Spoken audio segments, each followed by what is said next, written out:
Pues para nosotras es fundamental que comencemos esta conversación, digamos, consolidando la idea de que a usted le tocó materializar una de las consignas de lucha más importantes del movimiento, que era por el bien de todos, primero las y los pobres, pero transformar la política pública. Nos gustaría que nos contara cómo ha sido ese proceso.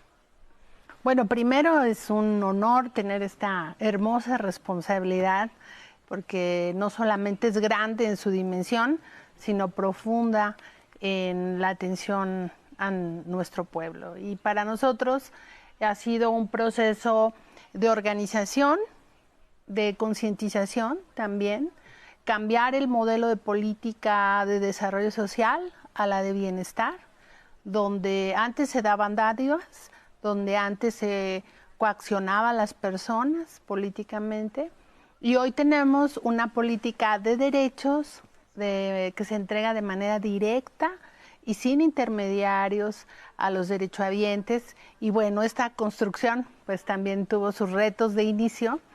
Hoy mismo las tiene con este nuevo impulso de nuestra presidenta Claudia Sheinbaum, pero cuando llegamos pues no había nada en el diseño técnico, no teníamos el Banco del Bienestar, la gente también tuvo este proceso de transformación y de concientización, de apropiarse de sus programas vistos así como un derecho, así que pues ha sido un reto muy importante y coordinar a pues miles de compañeros y compañeras servidoras y servidores de la nación, que yo siempre digo que los resultados de los programas de bienestar pues no son de una persona, no son de la titular, que soy yo en este caso, sino es un trabajo en equipo.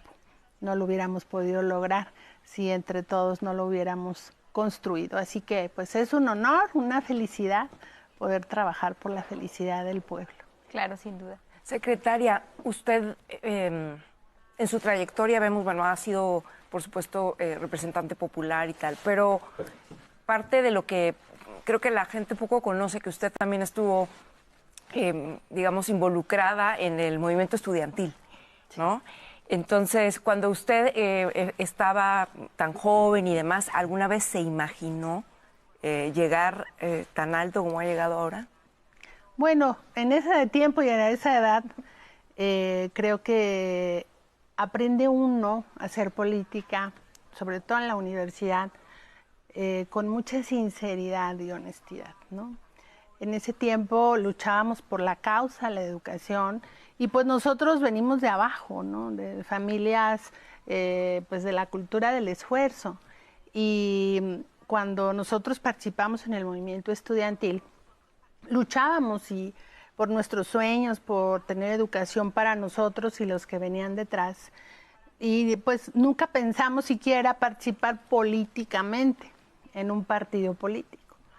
En ese tiempo conozco al presidente López Obrador y nos brinda todo su apoyo en términos de que fue un movimiento muy cuestionado porque tomamos la universidad casi un año. En 1999. En 1999, en el Consejo General de Huelga, yo estudié arquitectura y me tocaba representar a mi escuela. Y el presidente siempre decía que si nosotros manteníamos la lucha, si sentíamos que no habíamos logrado las demandas del movimiento, deberíamos seguir. Y desde ahí nosotros hicimos generacionalmente un clic con él, ¿no? Pero en ese momento pues no te esperas que la vida te lleve por otros caminos. Pero creo que ha sido la experiencia política más importante y formativa para mí y seguramente para nuestra generación, porque aprendimos a debatir. No teníamos otro interés que pues el bienestar de nuestros compañeros y el propio, ¿no? Nuestras familias quizás no nos hubieran podido dar educación si hubiéramos permitido que se privatizara la UNAM. Y pues en ese tiempo lo miras como una lucha que la masa también te construye, te da fuerza, los ideales. Yo tuve la oportunidad de tener unos maestros en arquitectura maravillosos que nos dieron guía política, no solamente en la carrera, y esto nos formó porque teníamos debates muy importantes entre nosotros, ¿no? Y creo que ahí es donde más aprendí a hacer política de la buena. Secretaria, de la trayectoria que tiene tanto personal de lucha y profesional, ¿cuál ha sido quizás ese reto o ese problema o esa dificultad que hoy, estando en la Secretaría del Bienestar, dice, lo estamos solucionando? Bueno, creo que cuando participamos en el movimiento estudiantil, tomar la universidad pues no era cualquier cosa, pero lo hicimos a través de un proceso democrático. Y pasó el tiempo, ¿no? Y teníamos que sostener el movimiento. Después viene la represión, por cierto, del autoritario de Zedillo, ¿no? Sí fue. A propósito de los cuestionamientos del expresidente a la presidenta. Y estas dificultades, digamos, o estas adversidades, nos enseñó a actuar en colectivo. Creo que ese ha sido un aprendizaje muy importante, que las resoluciones en colectivo, bueno, siempre serán mejor, ¿verdad? El acompañamiento comunitario. Pero recuerdo un tiempo, en ese tiempo, cuando muchos compañeros estuvimos perseguidos, presos políticos, y nos tocó a algunos de nosotros armar el Comité de la Libertad de los Presos. Entonces, pues teníamos 22, 23 años, ¿no? Y pues nos tocaba sentarnos con la autoridad, con José Narro, por cierto. Y no era sencillo, en nuestra edad, pues sí nos imponía. Están bien chiquillos. Así es, pero la colectividad, el trabajo en equipo, la fuerza de tener la razón, ¿no? Entonces, pues eso fue, insisto, nuestra mejor experiencia, y lo demás pues vino después, pero creo que ahí aprendimos a resolver nuestras adversidades, pero también a superarlos como retos. En comunidad. En comunidad, en equipo. Yo siempre digo, somos un equipo, y en equipo podemos más siempre. Creo que ha sido una de las razones por la que la Secretaría de Bienestar ha podido cimentarse también en las personas, ¿no? Al principio del sexenio del presidente Andrés Manuel López Obrador, pues recibir un programa social era cuestionado, era incluso un motivo para que muchas personas señalaran políticamente al presidente, ¿no? Pero nos queda 1 minuto con 30 y me gustaría preguntarle, ahora nos habló de un reto, digamos, que tuvo durante su etapa estudiantil, pero en esta etapa ya como funcionaria pública, ¿cuál ha sido el reto que más le ha costado trabajo superar? Bueno, pues atender a tantos millones de personas. En el éxito está pues la presión y el reto mayor, que afortunadamente los programas de bienestar llegan a millones de personas, y bueno, su magnitud, como poco en el mundo, pues es el propio reto. Y esa creo que ha sido a veces la presión más fuerte, que sé que le tiene que llegar su apoyo, su pago a 30 millones de personas, y eso pues representa pues una presión de todos los días. Y el otro día contábamos y nunca hemos fallado en el pago desde el primer día del presidente López Obrador, y ahora con nuestra presidenta, afortunadamente no se sintió el cambio, y la gente ha fluido todo, y la gente tiene la tranquilidad, nuestro pueblo, de que le llega su pago, que le llega su apoyo, que ya hay orden, tiene su banco. O sea, creo que esa parte es pues presionante, pero a su vez muy bonita. Sobre este principio de colectividad, que me parece que los programas de bienestar pues han tenido muy fiel esta idea del movimiento democrático, ¿no? Y se han apelado a implementarse desde abajo con la gente, entre todas y todos, y sobre todo haciendo parte de las herramientas de organización comunitaria, ¿no? Por ejemplo, el programa de La Clínica es Nuestra, La Escuela es Nuestra, y recientemente ahora el programa del FAIS, que es el Fondo de Aportaciones a la Infraestructura Social, y que ahora pues se va a llevar a cabo, o lo van a implementar los pueblos originarios y afromexicanos. Yo creo que eso es algo muy complicado de que la gente lo pueda, digamos, ver, porque digo, no pasa seguido, pero no sé si nos pudiera contar a fondo cómo es esta gran organización, de qué va que el programa llegue a la gente, se organice y demás. Bueno, el presidente López Obrador definió una estrategia, que el gobierno tendría que llegar a la casa de cada persona que fuera a recibir su programa de bienestar. Para eliminar los intermediarios, pues teníamos nosotros que salir al territorio y dejar estos modelos donde la gente viene, tramita, le pide y le suplica al gobierno el apoyo, sino que tendríamos que construir una relación distinta, ¿no? Entonces, pues el presidente, desde que ganó hasta que tomó posición, implementamos el censo de bienestar, casa por casa, para saber, digamos, todo el diagnóstico de las necesidades de la gente. Entonces, se implementó de esa manera y, bueno, estableció una estructura única, porque antes cada programa tenía su brigada y no se coordinaba. Y el presidente estableció una visión que la presidenta ha reforzado de manera muy importante porque nos ha agregado un elemento también sustancial, que son las enfermeras, médicos, y enfermeras y enfermeros para el programa de salud. Pero la estructura de bienestar se constituyó en el territorio, acercando el gobierno a la gente y constituyéndose una sola estructura de trabajo. Esto es muy importante porque 30,000 compañeras y compañeros todos los días atendemos a la gente casa por casa, atendiéndolos en el módulo, registrándolos en el pago, haciendo asambleas.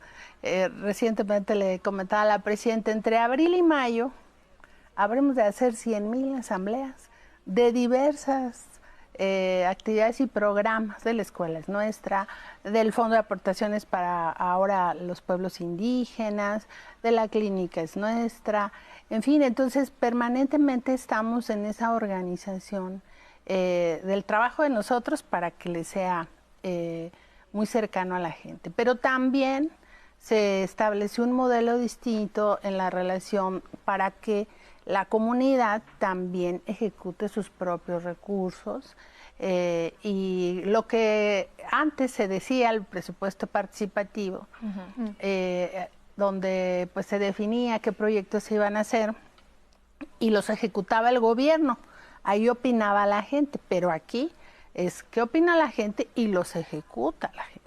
Esto ha sido una diferencia muy importante y toda esta organización para poder llegar a hacer este trabajo pues es con base en una organización ahí técnica. Detrás de ese trabajo organizativo, social, comunitario también hay una parte técnica de asignación de un territorio, de control de metas, de avance y de cumplimiento. Nosotros nos ponemos un tiempo determinado, un periodo en que vamos a desarrollar una tarea y la hemos cumplido desde el primer día del gobierno de la Cuarta Transformación y con nuestra presidenta, que bien dijo el presidente López Obrador,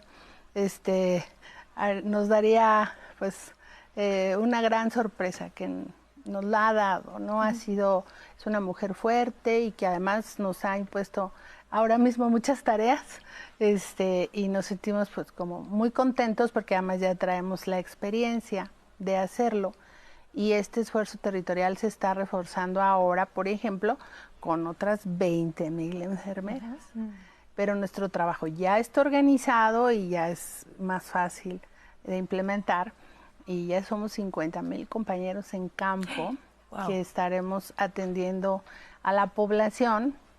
Y esto es muy, muy importante porque en el caso de las enfermeras, con el programa nuevo de Salud Casa por Casa, visitarán, o estamos visitando, ya llevamos más de 8 millones de visitas a los adultos mayores y les preguntamos cómo están, cómo se sienten.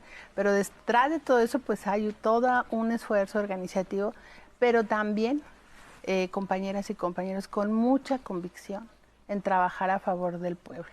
En 2024 atendimos los efectos del huracán Otis y estuvimos en Acapulco, toda la Brigada de Bienestar, un año. Y vivimos en un campamento con casas de campaña y todo. Eso no lo hubieran hecho los servidores públicos del régimen anterior. Tiene que haber convicción en lo que hacemos. Y hasta se peleaban por ir a ayudar. Y bueno, ese trabajo se puede hacer porque ya hay una técnica de trabajo, pero una mística de trabajo, que es lo más importante. Secretaria, en ese sentido, a mí me gustaría, preguntarle un poco más acerca precisamente de la experiencia que se construye entre estas 50,000 personas que es un ejército, vaya, no puedo ni imaginármelo, ¿no? Por lo que usted dice, o sea, no solo es la parte de la capacidad técnica y territorial, sino además la mística que tienen que tener, porque las condiciones en las que trabajan, pues muchas veces son bastante difíciles. Pero al mismo tiempo también la gente ha desarrollado, a partir de estas nuevas formas, digamos, de ejercer estas políticas sociales, una mayor, no me gusta la palabra empoderamiento, pero sí como capacidad propia de saber ejercer sus derechos y demás. Creo que esta experiencia es como súper valiosa y me parece que es emblemática, digamos, de la Cuarta Transformación. ¿Por qué, en su opinión, se vuelven tan significativos estos apoyos sociales, estas ayudas, que no son solamente las ayudas? Porque me parece que lo que involucra es algo más. ¿Nos podría explicar? Pues primero que nada hay un proceso de concientización del pueblo, que lo que hoy está recibiendo en una transferencia monetaria es un derecho conquistado. Y creo que eso es muy importante y hace la diferencia. Porque en el pasado era una dádiva, ¿no? Tanto en el monto, algunos les daban, algunos no. Y escuchabas a la gente decir, a mí el gobierno jamás me ha brindado un apoyo aunque lo necesite. Y hoy hay una conciencia que la transformación y lo que nosotros decíamos de la democratización del país por la cual luchábamos, se materializa en el bienestar del pueblo. La vía democrática es eso, es una vía, pero el objetivo a alcanzar era el bienestar colectivo. Entonces creo que eso está muy presente hoy en la población y exigen sus derechos, ¿no? Porque lo tenemos que hacer bien. Y seguramente ahorita que acaba el programa les van a llegar en las redes, me falta mi tarjeta, ¿y dónde hago mi reposición? Claro. Y ya tiene 2 meses que no me la entregan. Es un reto. Y eso, al contrario de que antes se veía que la gente es muy exigente. No, qué bueno, hoy la gente exige sus derechos y nosotros tenemos que estar a la altura de las circunstancias. Entonces los programas de bienestar se han convertido en la fortaleza del pueblo, la conciencia del pueblo. Y también saber de dónde viene, que el combate a la corrupción, que la austeridad, pues tiene un objetivo claro, concreto y material, porque hoy sí alcanza, porque hoy sí apoyamos a la gente, pues porque hay recursos, pero porque se trabaja con austeridad y en la justa medianía los funcionarios vivimos, y eso permite que haya pues bienestar. Y los programas, pues hoy otorgan una vejez digna. Hoy a las personas con discapacidad se les incluye en la sociedad, entonces hay una política de inclusión. Hoy al campesino más pobre que antes no tenía ningún apoyo, se le entrega un apoyo con Sembrando Vida, con Producción para el Bienestar.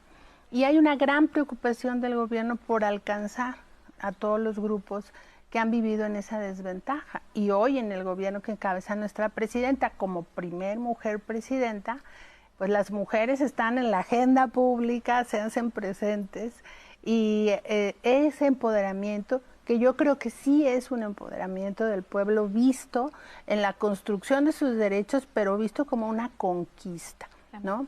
Y eso pues nos ha hecho la diferencia, pues, y ahí está la confianza que hoy tiene nuestra presidenta del pueblo de México, y no solo de quien recibe un programa, claro, sino de quien observa que los recursos del pueblo son para el pueblo.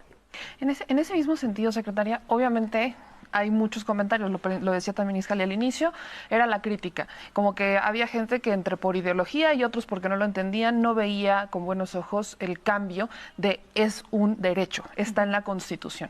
Yo he escuchado mucho, es que no son los programas sociales, no te los da el gobierno, son de mis impuestos. Y creo que vale la pena también establecer que es una decisión de política pública. Así. ¿Cómo? Hace ratito hablaba sobre la voluntad.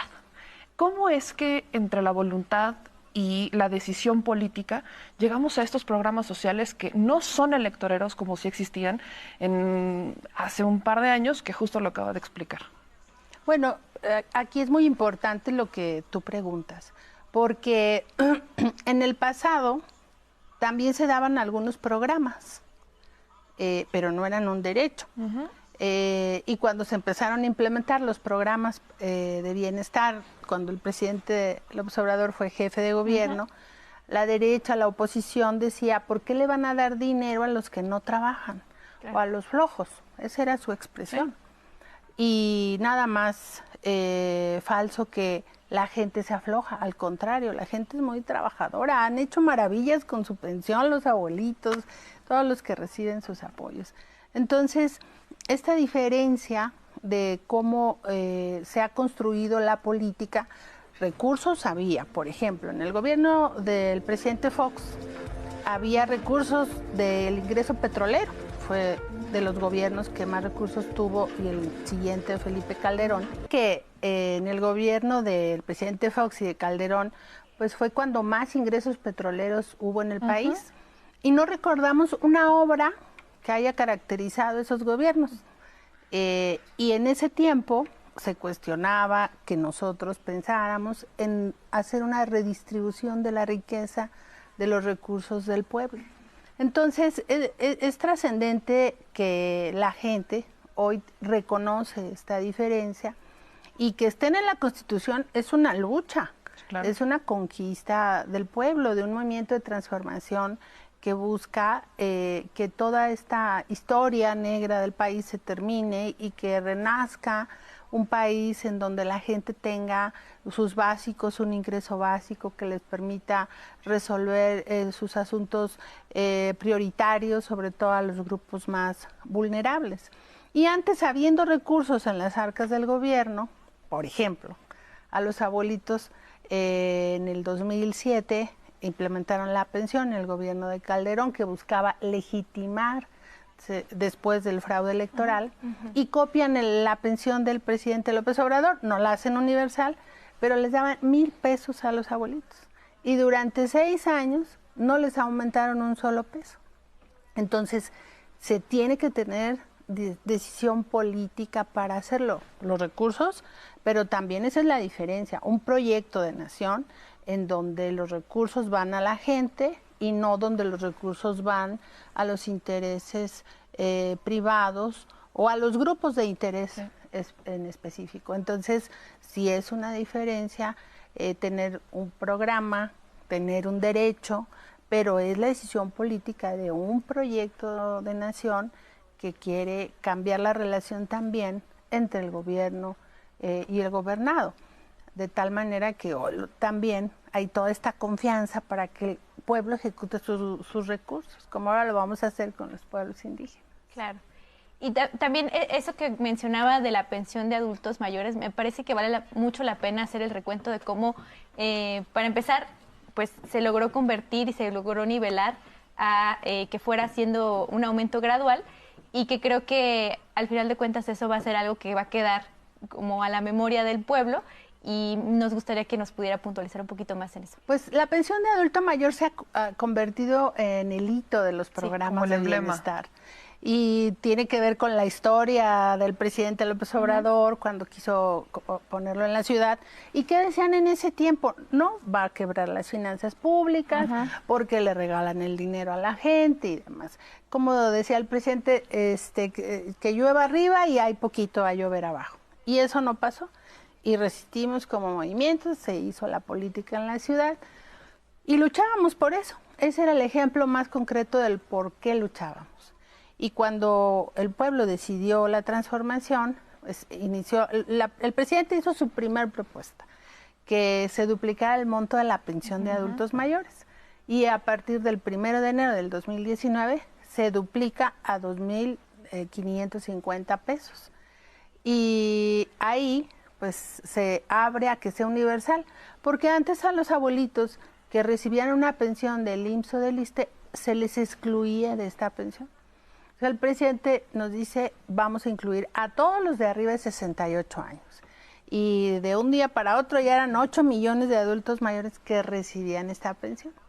Después, el 21 de marzo del 2021, en el natalicio del presidente Juárez, allá en Guelatao, anuncia el presidente la reducción de la edad a 65 años, y que a partir de ese año habrá una política de incrementos de la pensión de 25% anual.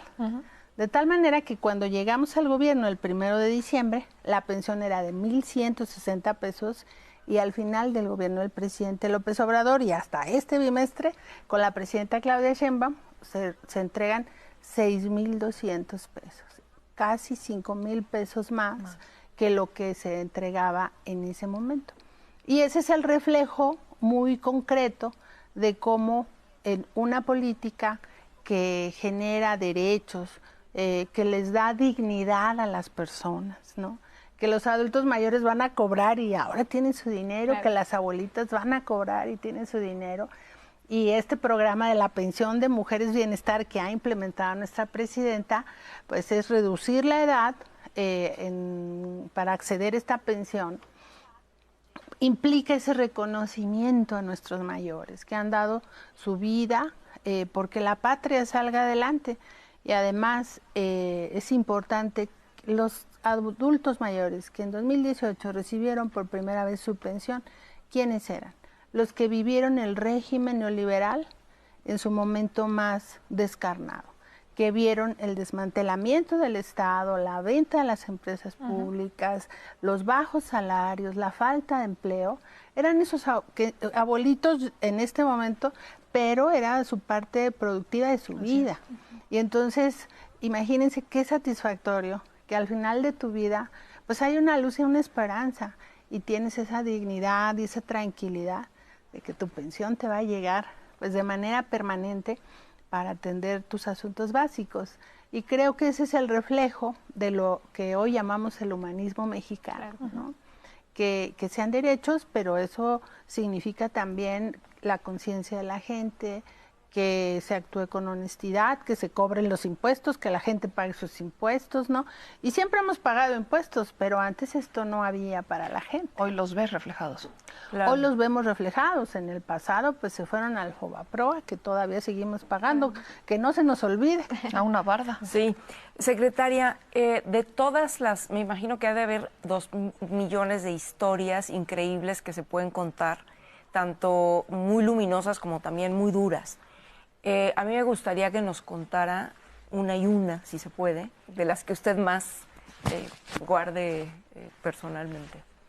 Mira, a mí en el 2017 el presidente López Obrador me pidió la campaña, era su campaña, que fuera a apoyar en la Sierra Tarahumara.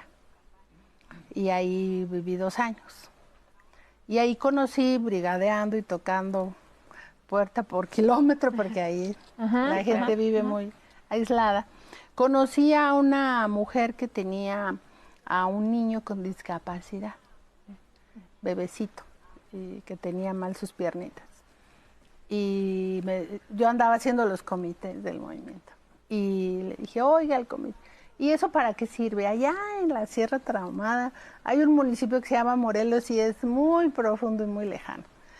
Y ¿qué anda haciendo hasta acá? ¿Y eso para qué sirve?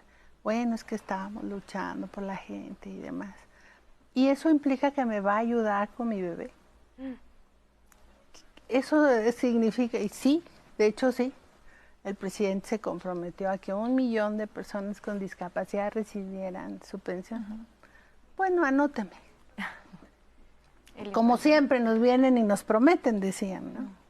Y la oportunidad la vida me dio la oportunidad de regresar a ver a ella con su bebé, a decirle que estábamos cumpliendo, que el presidente López Obrador había cumplido. Y la señora lloraba, ¿no? Porque imagínate una mujer una mujer indígena con un hijo con discapacidad en un territorio tan lejano, tan desigual, con tanta pobreza. Y la esperanza era nula. Y después un día me dijo, es que la ando viendo en la televisión. Y yo, sí, soy yo. Y me decía, es que usted llegó, pues así, yo usaba mis Converse, mis tenis, ¿no? Y son de esas historias que para mí era muy satisfactorio poder cumplir. Porque como políticos siempre te dicen, es que no cumplen, ¿no? Claro. Y esa posibilidad era, pues para mí muy grande, pero para el niño más, ¿verdad? Claro, porque recibió su pensión y esa posibilidad de hacer cumplir la palabra y que los niños salgan adelante. Los niños con discapacidad, especialmente los niños, la pensión hace la diferencia. Si bien los montos, porque a ellos se les entregan 3,200 pesos, no resuelven todo en la vida, pero nuestros niños con discapacidad hoy están en la agenda pública. Y verlos como en el programa que tenemos con la Fundación Teletón, que es de rehabilitación. Para nosotros hacer un movimiento de la mano, del cuerpo, es algo natural. Pero para ellos mover la mano, poder comer, tú ves como las mamás lloran de emoción cuando alcanzan ellos a comer por sí solos, a caminar, dar un paso, pues son de las cosas más hermosas que te puedes imaginar. Y pues de las difíciles, ayer anduve en San Quintín, allá en Baja California, visitando, conociendo, bueno, lo conozco, pero profundizando cómo viven nuestros jornaleros agrícolas. Y bueno, pues ha sido toda una experiencia. Platiqué con los dirigentes que hace 10 años hicieron el movimiento, que se pusieron en huelga. Y la presidenta está interesada, por eso fui a San Quintín, en establecer toda una política de atención para ellos. Creo que es un pendiente, pero no será más pendiente. Trabajaremos para ello, pero hay cosas difíciles también que todavía tenemos que resolver. Por eso, pues el segundo piso de la Cuarta Transformación debe seguir y nuestra presidenta pues lo ha hecho ejemplarmente. Sin duda. Nos queda muy poquito tiempo de este bloque, pero yo quisiera quizás dejar solo esta pregunta y quizás responderla en el regreso. Estos retos que vienen, porque lo decía hace un ratito, seguro en los comentarios están diciendo, ¿y mi tarjeta? Y sí, la gente es, y la tarjeta, o quizás en lo local, ¿no? Que, como por ejemplo, cuando hubo la transición de los bancos a que ahora es el Banco del Bienestar. Sí, mis tarjetas. Exacto, y mis tarjetas, y el cambio, y el sistema, y el pago, y todo esto. ¿Cómo podría ser quizás ese mecanismo que la gente diga, estoy exigiendo mis derechos, estoy exigiendo ese derecho que ya lo reconocemos como tal, pero quizás pensar en los mecanismos, porque bueno, creo que cada caso es como muy particular, en los cómo quizás podría ser. Claro, y que nos pueda platicar a lo mejor a dónde hay que acudir, dónde hay atención. No olvide de dejarnos sus comentarios a través de las redes sociales, por aquí se los vamos a pasar a la secretaria. Sí, bueno, pues los programas de bienestar se tejen a mano, porque es persona por persona. Y bueno, atendemos a tantos millones de ellos que primero tenemos que garantizar que les llegue la información para que sepan cómo hacer sus trámites. Tenemos trámites básicos, ¿no? Los registros a las pensiones, que son adulto mayor, personas con discapacidad, ahora la pensión de las mujeres, se hace cada 2 meses. Y se anuncia en la mañanera, se publica el calendario para que se haga por letra, para que brindemos una buena atención, siempre de 9 a 4 en los módulos de atención. Y es muy importante que consulten nuestra página, siempre hay información de registros del pago. Y cada 2 meses habremos de registrarlos. Hicimos un cambio muy importante porque antes se pagaba con bancos privados. Cuando estuvo el Banco del Bienestar, cambiamos 10 millones de tarjetas. Luego nos enteran, se cambiaron de casa y no nos avisaron, su tarjeta está en Yucatán y ahora se fue a Sonora. Y todo ese esfuerzo operativo, pues cada viernes, por ejemplo, vienen compañeros con las tarjetas de intercambio para enviarles al estado donde ya se cambió la persona, si no nos avisó. Pero todos estos trámites lo pueden hacer en los módulos de bienestar.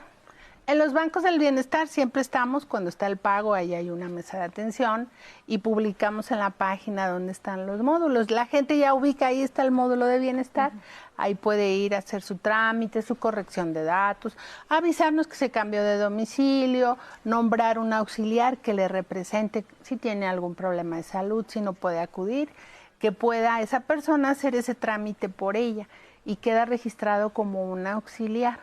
Nosotros tenemos registrado cerca de 10 millones de personas auxiliares de las personas que reciben un programa. Las mamás de los niños con discapacidad, la mamá de los niños del programa Madres Trabajadoras, alguna persona que el adulto mayor designe que le permita ayudar en su trámite. En el caso de las becas, que es coordinado por la Secretaría de Educación Pública y nosotros coadyuvamos, el registro se hace a través de una plataforma y en las escuelas es el método de acceder a ellos. Los programas del campo, como Sembrando Vida, pues ya es un padrón determinado, ese programa ya tienen su padrón y regularmente los estamos verificando que si estén trabajando, etcétera, y es como se genera su pago. Pero Producción para el Bienestar, que es un apoyo que se da por ciclo agrícola, un pago anual, ya todos tienen tarjeta al Banco del Bienestar. Yo siempre les digo que el banco es una bendición, porque ya no manejamos dinero en efectivo, porque antes llegamos a manejar 40,000 millones de pesos en efectivo. Le pagábamos a unos 8 o 9 millones de personas en efectivo entre todos los programas. Con el establecimiento del banco, pues ya nos quitamos de todo eso, les llega directo, periódicamente, consultan su calendario por letra. Todo esto se ha hecho pues para que, como son tantos, los bancos no se saturen. Y también nos pueden llamar a la línea de bienestar, que es 800-649-4360. Ahí apúntenle y aquí se los vamos a dejar y también se los vamos a compartir permanentemente, por favor. Porque es información que le importa a una buena parte de la población del país, y ahí nos pueden llamar y consultar sobre fechas, registros, trámites, también en las redes sociales de la Secretaría de Bienestar. Insisto, en nuestra página siempre hay mucha información de fechas, tiempos, trámites que requieren 5 documentos siempre para cualquier trámite. Identificación oficial con fotografía, acta de nacimiento, CURP de residente e impresión, un teléfono y comprobante de domicilio. Y ahora les enviamos un SMS, día, hora, lugar donde está tu tarjeta para que la vayas a recoger. Por el celular. Así es, por el celular. Cuando se registran, luego les enviamos un mensaje y ya la persona sabe que ese día y a esa hora le toca recibir su tarjeta. Lo mandamos así dosificado para que lleguen y no tarden mucho, no se junte la gente, ¿no? Hacemos toda una logística pues para dar una atención digna. A veces sí se nos junta la gente, sobre todo en las ciudades muy grandes donde viven muchas personas, pero hacemos todo el esfuerzo, de verdad, lo hacemos con mucho amor para que todo llegue bien. Y siempre que hay algo, ¿verdad? El que su CURP, por ejemplo, había adultos mayores que tenían hasta 5 CURPs. Entonces, porque hasta ese desorden nos dejó el régimen neoliberal, pero ya se puso orden, ¿no? En toda esta parte, que es pues un ejercicio también, transparencia de los recursos. Al principio me decían, ¿y no le paga a los muertos? No, no le pagamos a los muertos, pero porque RENAPO se corrige y toda la transformación es muy profunda. Y hay lugares a veces que no se nota que su función es importante, pero es muy importante. Entonces, todo este esfuerzo colectivo, organización para atender a la gente, pues nos lleva a que podamos brindar un buen servicio. Ahora, siempre hay, en un mundo de gente que se atiende, siempre hay algo más que mejorar y que reponer en un procedimiento y todo. Así que también cuando las personas, esto es importante, están enfermas, no pueden salir, nos pueden hablar y hacemos una visita domiciliaria para hacer el trámite en domicilio, como antes lo hacíamos en la pandemia, que entregábamos el pago casa por casa. Que el presidente dijo, no van a salir los abuelitos, casa por casa. Entonces, pues es la manera en la que trabajamos. No, pues qué gusto escuchar cómo trabaja la Secretaría de Bienestar. A lo mejor para muchas personas puede ser un proceso difícil de imaginar, pero seguramente han visto a una compañera, un compañero servidor de la nación y se dan cuenta que es verdad que están en territorio y que es verdad que todos los días se construye la política de bienestar. Pues si le parece, en este espacio vamos a tomar los comentarios que nos ha dejado la gente a través de las redes sociales. Dice Male R. Buenas noches. ¿Cómo podremos saber las fechas de registro de los programas de bienestar y sedes de registro? Saludos y felicidades. Gracias. Bueno, las fechas de registro son el mes par de cada bimestre, es decir, en el bimestre enero-febrero, en febrero, en el bimestre marzo-abril, en abril, en la segunda quincena. Pero ahora, como cae la Semana Santa, lo haremos entre el 21 de abril y el día 30. Y así cada 2 meses abrimos el registro a los programas, con los 5 documentos que ya les dije. Nos dice Luisa Fernanda Rodríguez. Saludos, secretaria, gracias por su labor. Un familiar hizo su registro en febrero de 2025 para la pensión 65 y más. ¿Cuándo debería de recibir su tarjeta? Vive en Las Chuapas, Veracruz. Gracias. Ya estamos por llamarle, lo vamos a hacer entre el 21 y 30, también vamos a registrar y a recibir, a entregar las tarjetas. Dice Yolanda Franco, por favor le pueden preguntar a la LIC Ariadna Montiel cuándo comenzarán las visitas de los médicos a los adultos mayores. Bueno, ya estamos haciendo en este momento el censo a través de los servidores, que es un cuestionario de cómo se sienten las personas. Pero ya en mayo vamos a iniciar con las enfermeras, ya están contratadas, se les ha estado capacitando porque la Secretaría de Salud nos ha puesto protocolos de atención al ser una consulta en domicilio y también en este momento nos están ayudando con el censo, están ejercitando también ese trabajo en territorio, médicos y enfermeras, y ya estaremos muy pronto tomándole su presión. Dice Alfonso Loesa, buenas noches, saludos desde Uruapan, Michoacán, y pregunta, ¿cuándo comienzan las inscripciones para la pensión del adulto mayor? Ya, a final del mes de abril. Ya lo comentamos. Sí. Ajá. A ver, uno más. Alba Rivera, aprovechando la invitada, me gustaría saber sobre la pensión de discapacitados que se dio a conocer que ya no se iba a recibir el 100% de los 3,000 pesos que se depositaba. Saludos y felicidades a todas. No, sí se van a recibir sus 3,200 pesos. No solo 3,000. 3,200. 3,200. Acabamos de hacer un registro importante, se registraron 300,000 personas con discapacidad. Y también estaremos ya en mayo entregando las tarjetas. Pero no, todo se entrega completo. Y qué bueno esta pregunta, porque de repente circulan informaciones falsas, claro, donde les piden que depositen un dinero para obtener el programa y no.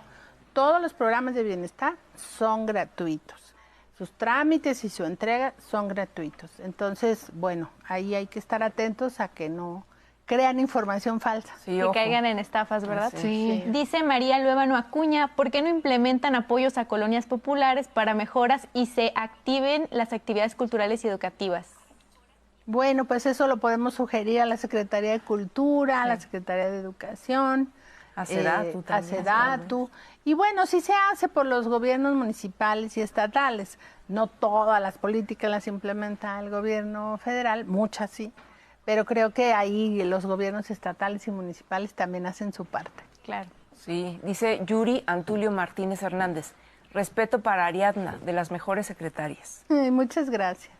Pues muchas gracias por sus comentarios que nos estuvieron dejando por ahí en YouTube. Siga participando. Y bueno, pues ya estamos por cerrar esta entrevista, secretaria. Muchas gracias por su tiempo. No sin antes preguntarle cuál es su programa de bienestar favorito. ¿Cuál es el que más le ha conmovido? Pues yo creo que el de personas con discapacidad. Yo creo que ese es el que es más humano, insisto, porque era un sector no visto, no estaba en las políticas, las mamás se sentían muy solas y con este programa les decimos aquí estamos con ustedes. Y bueno, también se enfoca el nuevo programa de salud casa por casa a su salud, especialmente de personas con discapacidad, no solamente de adulto mayor. Y bueno, pues es un reto la inclusión de las personas con discapacidad y sobre todo lo que me gusta mucho es que podamos atenderlos desde muy pequeños, porque si esto se hace a temprana edad, es posible que estas personas alcancen su autonomía, que es el objetivo del trabajo con de las personas con discapacidad. Y bueno, todas las mujeres y ahora lo que vamos a hacer con los pueblos indígenas es histórica la decisión de la presidenta Claudia Sheinbaum de entregar estos recursos de manera directa, porque es cumplir la reforma constitucional. Así que bueno, pues todos, pero mis niños con discapacidad siempre serán. Tienen su corazón. Así es. Pues, compañeras. No, pues yo solo preguntarle, secretaria, ¿qué sigue? ¿Con qué cerraría? Ya estamos en los últimos 2 segundos del programa. Bueno, seguiremos reforzando el programa Mujeres de Pensión de Mujeres en agosto. Todas las de 60 ya se van a integrar. Vamos a salir con las enfermeras ya a campo. Seguimos con las becas. Ahorita se está entregando media superior. Y bueno. Y todo lo